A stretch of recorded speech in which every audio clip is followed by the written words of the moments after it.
What's up, everybody? Welcome into another episode of Bulls Latest. Your host, Matt Johnson here. Going to kick off today's show recapping the Bulls' 143-130 loss to the Pelicans. The Bulls dropped the first game of the week to the 2-15 Pelicans. One of the more brutal losses of the year for this Bulls team. Bulls fans got to be frustrated. I know I certainly am. No matter how you look at it, it's a bad loss. It's a team that was shorthanded in the New Orleans Pelicans. Now I know the Bulls had injuries of their own, but if you want to be competitive and you want to stay in the conversation to be a top 6 team in the East, which with losses like this seem a little far-fetched. The Bulls are trending towards being a play-in team again. With operations such as the one we saw in New Orleans.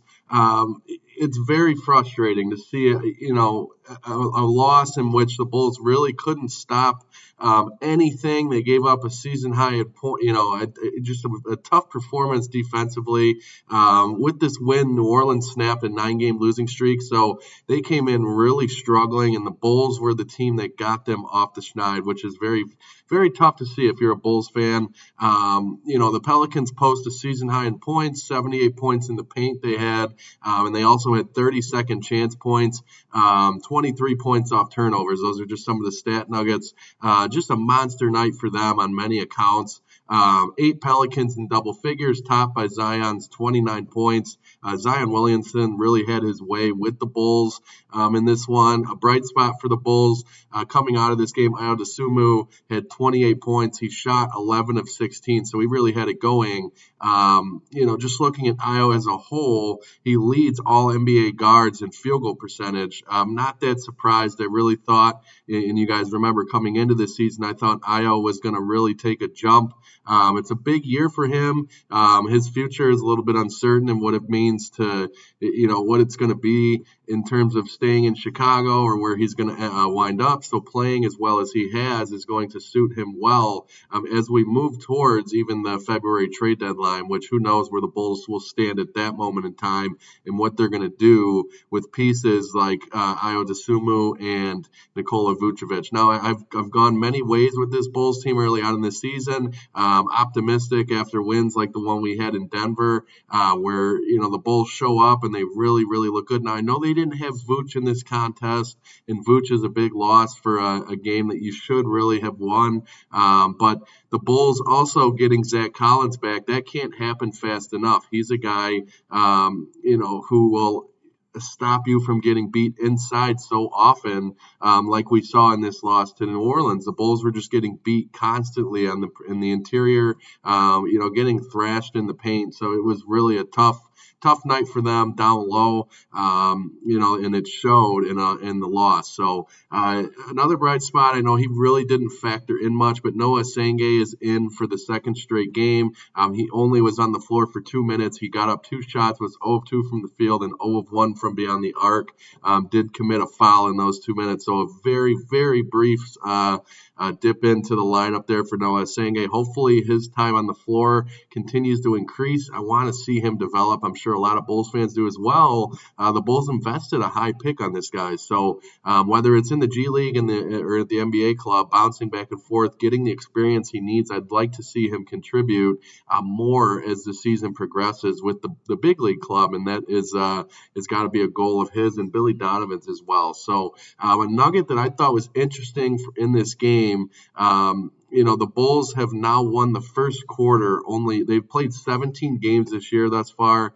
They've won the first quarter only 5 times. So that's telling. I think they need to get off to quicker starts, especially in winnable games against teams like the New Orleans Pelicans, who have 2 wins. We have another contest like that coming up against Indy, and Charlotte even is 4-13. They will play their next game on Wednesday against the Knicks in the NBA group, the Group C matchup there. So, again, need to get off to fast starts. The next opportunity to do that will be Friday against against Charlotte, and that's going to be a recipe for success, I think, with this Bulls team, given that they don't have as much star power as some of these other ball clubs. So, the starting 5 in the New Orleans game in this loss looked like this. It was the smallest lineup by far the Bulls have gone the entire year. You had a starting 5 of Josh Giddey, Kobe White, Ayo Dosunmu, Buzelis, and Pat Williams. I know Pat was dealing dealing with some ailments of his own. He was able to go easily, though, the smallest starting five of the year for the Bulls. Missing Vooch, wasn't due to anything major. It was just some right knee soreness. And really, I'm sure the Bulls looked at this game as one that they could be able to win without Vooch in the lineup. That certainly wasn't the case, as they missed him dearly. So, just looking at why this game was so disappointing, when you look at the numbers, New Orleans came into this one averaging just over 108.5 points per game, and they blew that number away on Monday night. Really was their best offensive output of the year, put up 143 points. Since firing their coach after a 2-10 start, this was their first win since. I know the arena in New Orleans was quite astounded by that victory. Very, very disappointing and quite embarrassing for a Bulls fan, to be honest with you. It's not fun to take losses to far less superior teams like that. And I know it's the NBA. Anything can happen on any given night. But this is a game that you have a hard time explaining why you lost it the way you did. And I'll get to that a little bit later in the show here. But Billy Donovan spoke post-game, and you can see the frustration on his face and then the answers that he gave to reporters following this crazy tough loss. So let's jump into what's next up for this Bulls team here. Next up is going to be a matchup in Charlotte Friday night, like I was saying, to cap off the NBA Cup group play stage for the Bulls. They will not be advancing into the next round, obviously, with the record of 1-2 coming into this one. The 3 days between games will hopefully allow the Bulls to get some guys right and get a healthier lineup out there Friday. I would expect Vooch to be back. They need to get going, need to get gelling again, need to start a run of their own. Looking at Charlotte, they have dropped 6 in a row, and I would say this is a gimme, one that the Bulls should win, but they just lost to a team with 2 wins to this point. And Charlotte will host the Knicks Wednesday night before the Bulls come to town.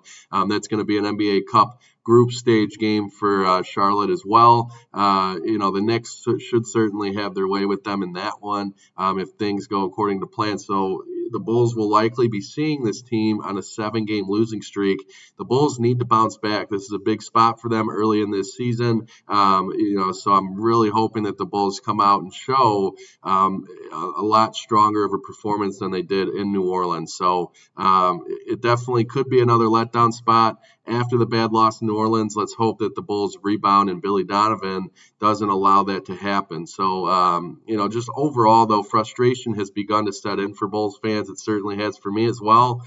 Taking losses like that is not fun at all. They have wins like they did in Denver, and then they drop games like they did on Monday night in New Orleans. So, up and down, up and down. There needs to be some more consistency if you're the Chicago Bulls and you want to be taken serious in the Eastern Conference.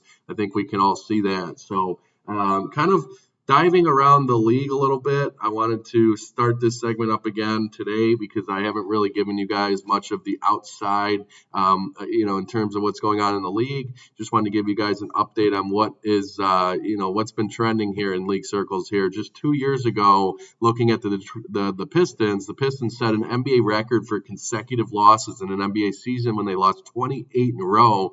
Now they seemingly can't lose, which is crazy. I talked about this a week or two ago, but they played the Bulls on opening night. The Bulls beat them at the United Center as an underdog. Now they seemingly can't lose. They've gone on a crazy run. The Pistons tied a record Monday night with their 13th straight victory, beating Indy 122-117, 13 in a row for the Pistons. The Pistons matched the winning streaks of their 1990 and 2004 NBA championship teams. So this team is on quite the tear, a historic tear, really, and they're a lot of fun to watch right now. I know it's been a while since we've seen them, but this team continues to be, it's been a dangerous group. It's a young group. It's a team that you really don't want to see on a nightly basis, and they really are kind of overpowering and overmatching teams. Cade Cunningham is playing out of this world. So, that's certainly something fun to watch in the Eastern Conference with one of the Bulls' rivals. For the Miami Heat, they got a star player in Tyler Hero back. He finally made his Heat debut Monday. He kept the Heat hot. The Heat have been white hot recently, really on a tear. They obviously, gave the Bulls a run for their money in Chicago in that NBA Cup game to put the Bulls away in their group. Tyler Hero would put up 24 points in the Heat's 106-102 win over the Mavericks in Miami on Monday night. So they stay hot. That's some news there. And then I'm sure you guys saw the news, but there was a follow-up, another big news nugget from Chauncey Billups in that whole scandal. The Chauncey Billups has pleaded not guilty in the poker case. Charges, if he were convicted, would carry a max 20-year prison sentence, and the judge has now released Chauncey Billups on a $5 million bond. So that's something that we're going to want to keep an eye on. Obviously, one of the more outrageous scandals in recent memory in the NBA. He, if you guys remember, was kind of the guy who brought in the high-profile players to this poker game, these illegal poker games, because everyone knew Chauncey Billups as a former NBA star. He was well networked, and so he was the face card, so to speak. And he brought in these players and obviously participated in with the group he was working with of really just rigging games and taking the players' money without them even knowing what was going on. So it'll be interesting to see. I think there was 1 terabyte of evidence that the court had to use in the case. So there's a lot of evidence in here, and we'll continue to see how this plays out. But he was released on a $5 million bond, and we'll follow up with that as things go on. But lastly, I kind of wanted to cap off today's show speaking to what Billy Donovan spoke of post-game in this brutal loss to New Orleans, just reflecting on the comments that he made following this game. So, looking at some of the quotes here, Donovan says, it would be slight to the Wizards and the Pelicans to say we're far more talented. He said he didn't agree with that. We have to fight for everything to have an opportunity to be in the game. And he said that early on in the year, even before the regular season kicked off, that basically, quote, our team outside of maybe Isaac Okoro, we don't have one guy on the team right now that you would sit there and say, this guy's a defensive stopper. And that's certainly true, but there are guys who need to contribute more. Even if you don't consider them stoppers, they got to contribute more on the defensive end. Billy went on to say, this is what the guy, hangs his hat on in terms of Okoro. It's not one guy's fault. It's all of us. It's the coaches, the players. It's a team issue. Now, Billy Donovan certainly wants to take accountability as a group. That's for sure. And I like that notion, especially given that it doesn't seem to be one guy's fault. They need to play better collectively, especially on the defensive side of the ball. Now, Billy is certainly right about that. But this team doesn't seem to have much of a defensive identity at all at the moment. Whether it's guys who are strong on defense or not, they need to figure out a way to at least get that part of the game into their style of play. And I think it's a roster that looks like it doesn't, it's not able to consistently stop the ball. And I think it even shows that with that Okoro trade, flipping Lonzo Ball for him, to this point, Isaac Okoro has been a total disappointment for Bulls fans. I'm sure a lot of you guys can agree. I know it's super, super early. I mean, we're not even to Thanksgiving yet, but he certainly has been a disappointment. I know I felt that way about Okoro. Now, I'm not saying Lonzo Ball would have solved a lot of the issues for Chicago. He certainly had his defensive struggles as well, but you brought in Isaac Okoro to be that guy, and he struggled with injuries early on here, and just really hasn't been the guy that, I'm sure Billy Donovan has not, been pleased with what he's seen as well from one of his supposedly supposed to be the star defensive guy on the roster. So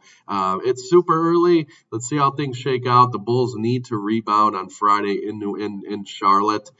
Big game against the Hornets there. So we'll see what happens, but they need to get back on track here. This was one of the more frustrating losses early on in this season. Anyway, let me know what you guys think in the comments. I can't imagine you guys are too happy about that loss as well. What do you think about some of the news going on around the NBA? Would love to hear your guys' thoughts. So thanks again for joining me, guys, on another episode of Bulls Latest, and we will catch you guys next time.